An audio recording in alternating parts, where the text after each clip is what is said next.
charme bouillonne en moi. Pour le roi, je dis mon œuvre est à toi.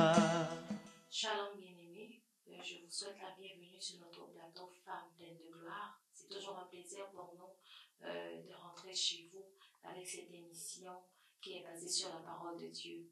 Et nous savons que la parole de Dieu est là pour nous délivrer, nous instruire, nous transformer. Et encore une fois, nous avons sur notre plateau Maman Véronique Mokandila. Bonjour Maman Véro. Bonjour Fabi, comment tu vas? Très bien, merci. Comment vont les jumeaux? Grâce à Dieu, ils vont très bien. Et ton beau monsieur? Il va très bien. Jonathan Dauphin. Oui. Gloire à Dieu. Amen. Et aujourd'hui, nous avons notre émission et je pense qu'on a déjà les commentaires qui nous disent c'est quoi le thème, on a soif d'écouter vraiment Véro.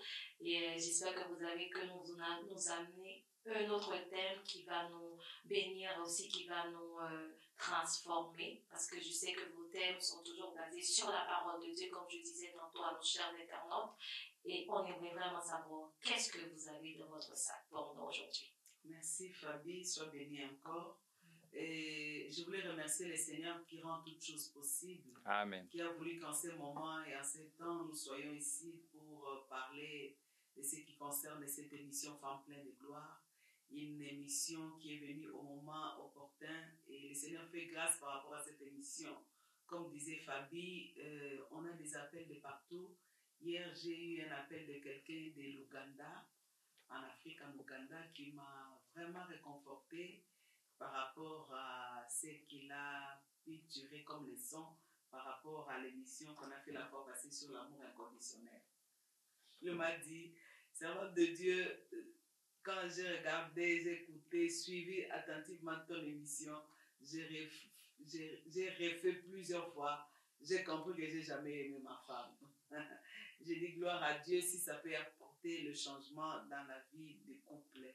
C'est vraiment ça le but. Le Seigneur veut qu'en ce moment, nous puissions témoigner sa gloire dans tout ce que nous faisons. Que nous puissions témoigner sa gloire dans nos familles, dans l'éducation de nos enfants, dans nos couples. C'est pourquoi cette émission est venue vraiment au moment de Dieu pour apporter la restauration à la femme, le relèvement de la femme et pour que la femme sache qu'elle est très importante dans le plan de Dieu. Et la fois passée, on avait parlé de l'amour inconditionnel. Aujourd'hui, je voulais qu'on développe un peu l'idée de la pensée de Dieu, de faire la femme et de la mener auprès de l'homme pour qu'elle soit une aide. C'est vraiment ça ce que j'ai longtemps médité dans mon esprit.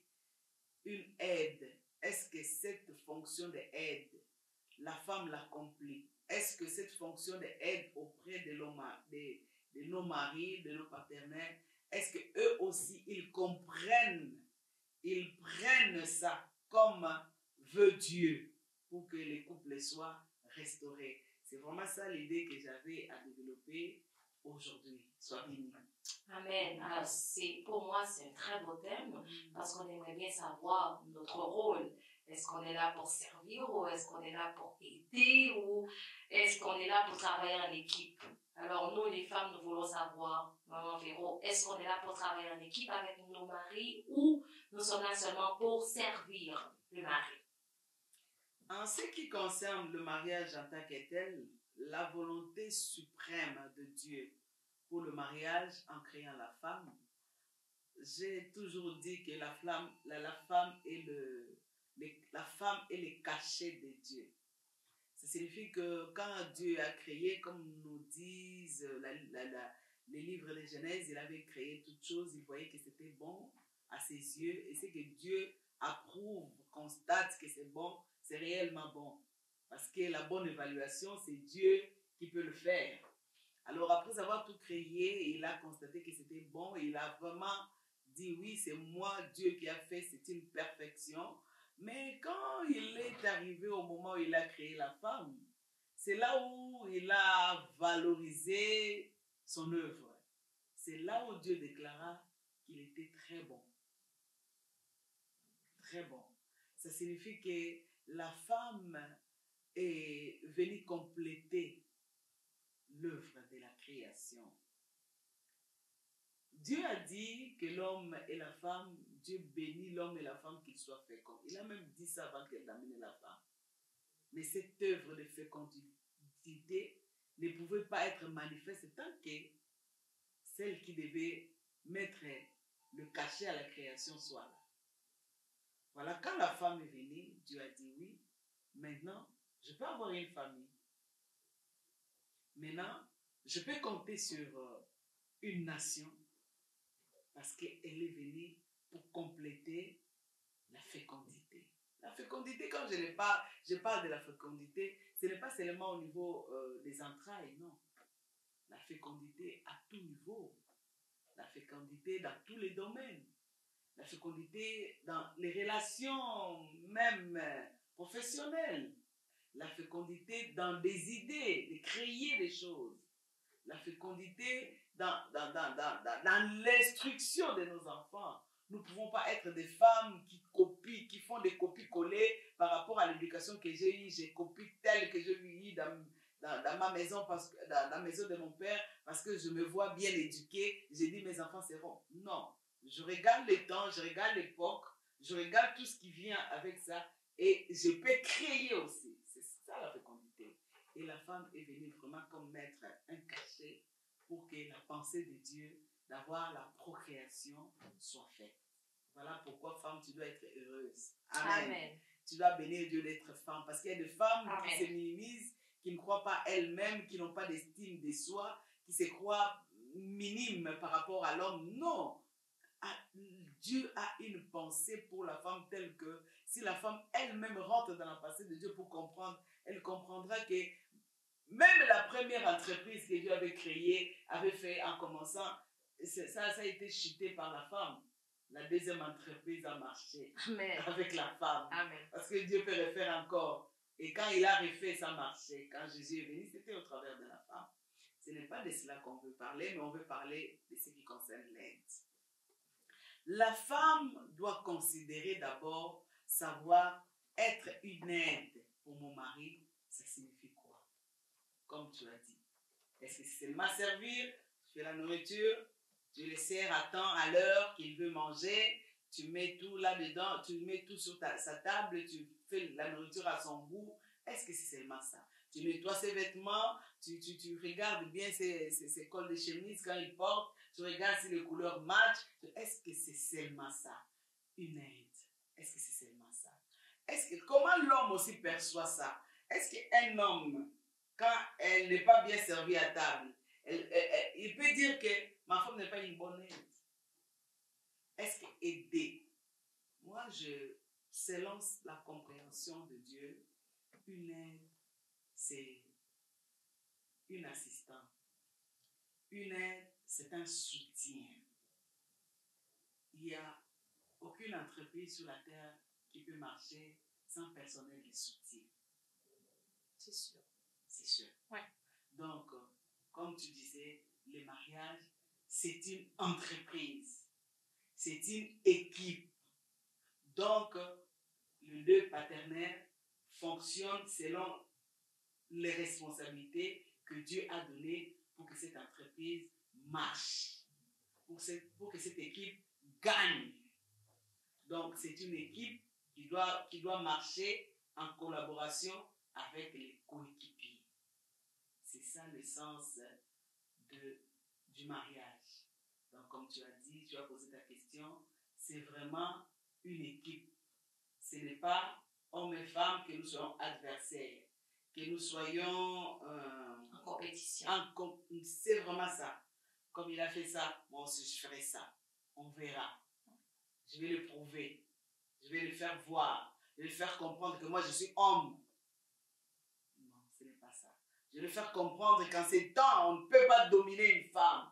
Nous sommes à l'époque moderne. Nous ne sommes pas à l'époque de nos mères, de nos grands-parents. Nous sommes à l'époque de la technologie. Nous sommes à l'époque de la franchise. Nous sommes à l'époque de ceci. Nous sommes à l'époque de l'Internet. Nous sommes à l'époque des réseaux sociaux. Nous sommes à l'époque... Non. Les mariages, la parole de Dieu évolue. Les mariages évoluent selon l'époque, mais ça reste dans les normes de Dieu. Amen. Donc le mariage, c'est une équipe. C'est une entreprise qu'on doit bien gérer. C'est vraiment ça. Je veux dire, si je comprends bien mon Véro, s'il n'y a pas l'unité, c'est-à-dire que cette entreprise ou je peux dire cette équipe-là ne pourra pas gagner parce qu'il n'y a pas d'unité. Il y a l'adversité, comme vous avez dit, la compétition, parce qu'il y a des fois, on peut voir un mari, si la femme étudie, il ne booste pas sa femme, il ne l'aide pas, il ne le soutient pas par rapport à ses études.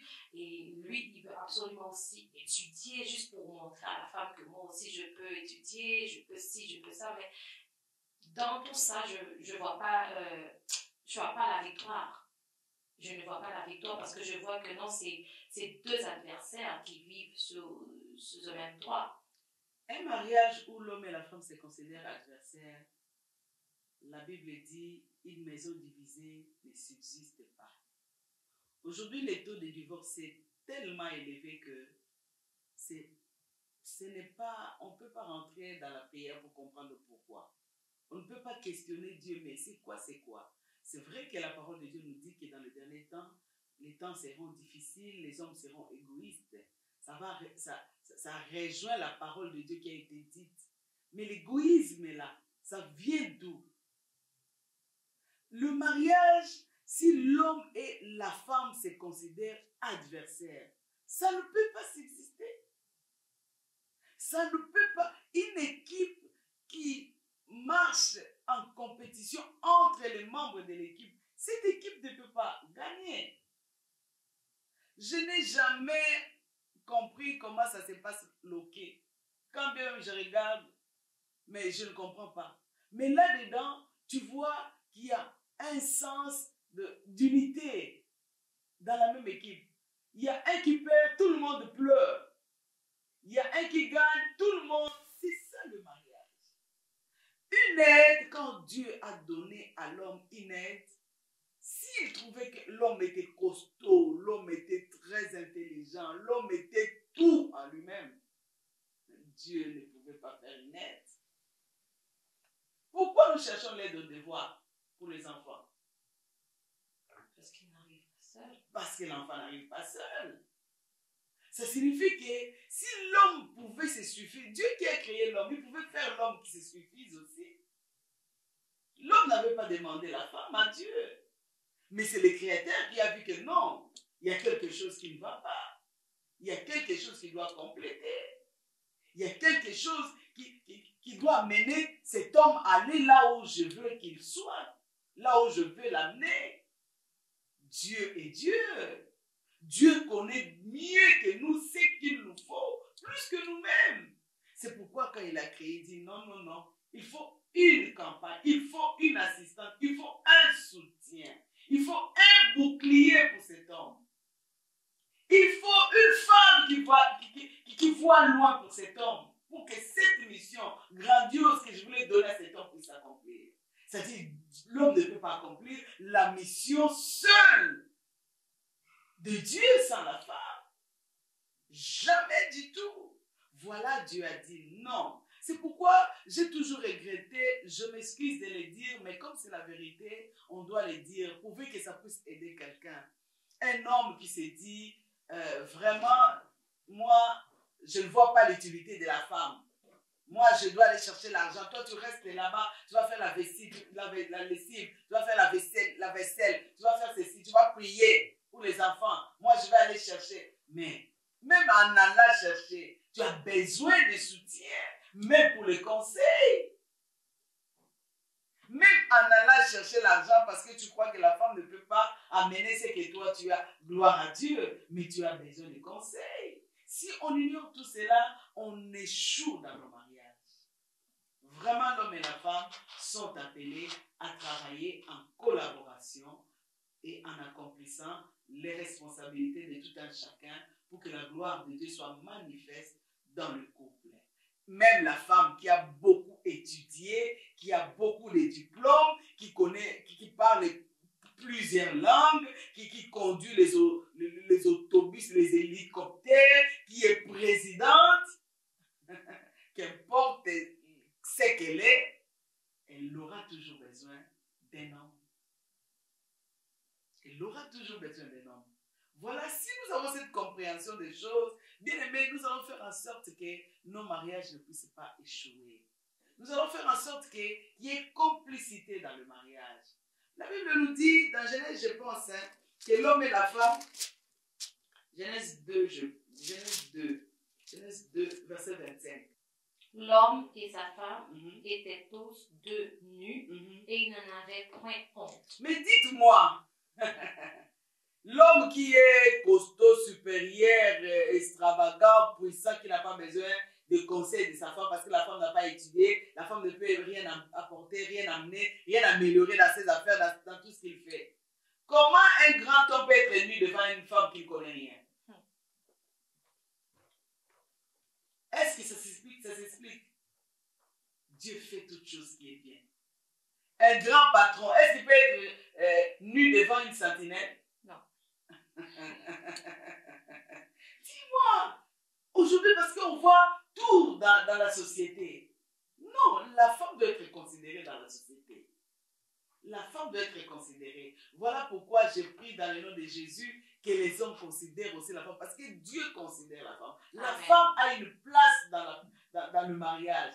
La femme a une place. La femme, sans la femme d'ailleurs, il n'y a pas de mariage. Parce que la femme est venue pour que Dieu puisse avoir la famille. Pour que Dieu puisse avoir la famille, il fallait la femme. Amen. Quand bien même l'homme donne la sémence, mais c'est la femme qui porte la sémence. S'il n'y a pas un endroit pour porter la sémence, on n'aura pas de manguiers, on n'aura pas de fruits. Il faut que la terre soit là pour qu'on plante et que la terre puisse germer. C'est ça la femme. Amen. Alors c'est pourquoi l'homme est appelé à considérer la femme et la femme est appelée aussi à comprendre son rôle dans son foyer. Quand bien même l'homme voudra dominer. La domination, quand on a parlé de la domination dans la Bible, on a dit par rapport à la malédiction, au commencement, ce n'était pas ainsi. Quand Dieu avait créé l'homme et la femme, il a dit que c'est l'os, l'homme lui-même lui a dit, c'est l'os de mes os, chair de ma chair, je l'appellerai femme, car elle a été tirée de moi. Est-ce que Dieu a parlé de la domination? Mais quand est-ce que Dieu a parlé de la domination?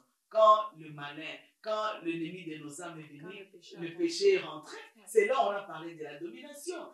Partout là où il y a domination, il y a la malédiction.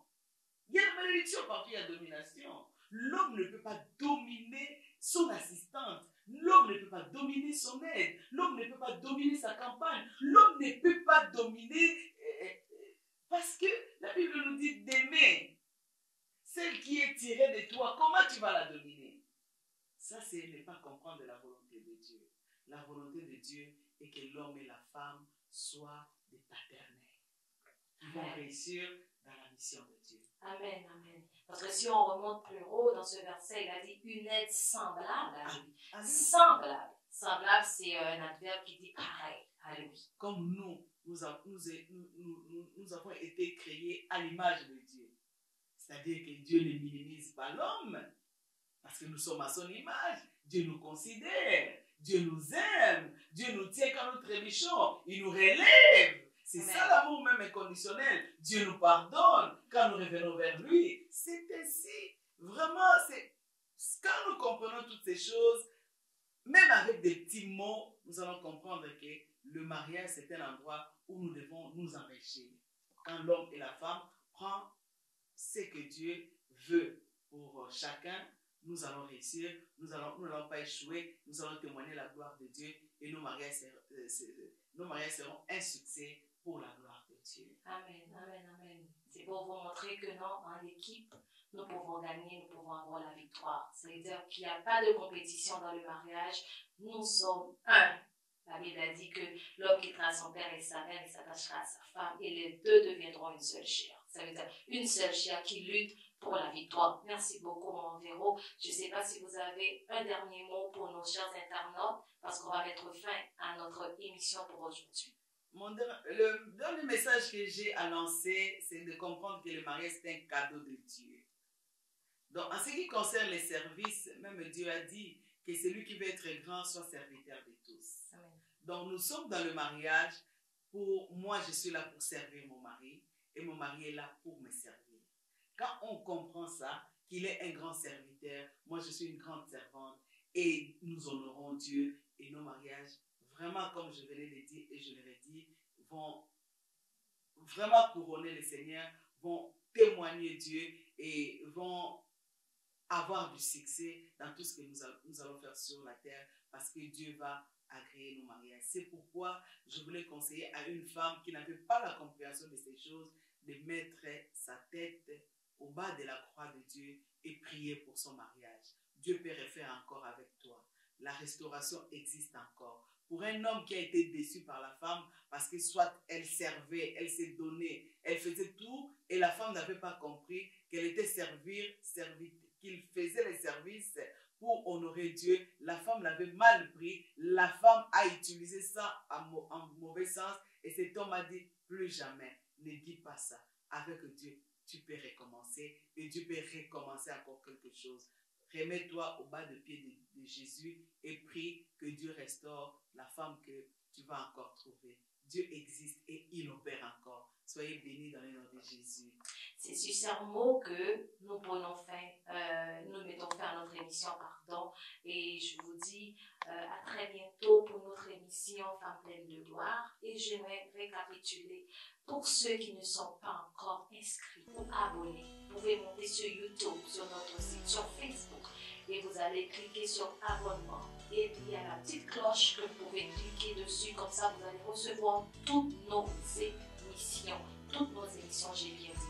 Et ainsi, vous pouvez partager. La Bible dit que Dieu envoie sa parole guérit, délivre, et sa parole aussi amène la richesse. C'est-à-dire, pour un mariage riche, il faut écouter ces choses. Il faut que l'homme considère sa femme, et il faut que la femme aussi joue son rôle, le rôle que Dieu lui a donné. Que Dieu vous bénisse. Si vous avez des questions, des commentaires à faire, vous pouvez nous appeler au 514-677-2893 ou au 514-653-5297. Ce sera un plaisir pour nous de répondre à vos questions. Et bien, à très bientôt pour une autre émission. Femmes pleines de gloire. Bye bye. Telle la plume d'un habile écrivain, sous ta main, t'adore au roi souverain. Tu es le plus beau de tous les fils de l'homme. Oui, Dieu t'a béni pour toujours.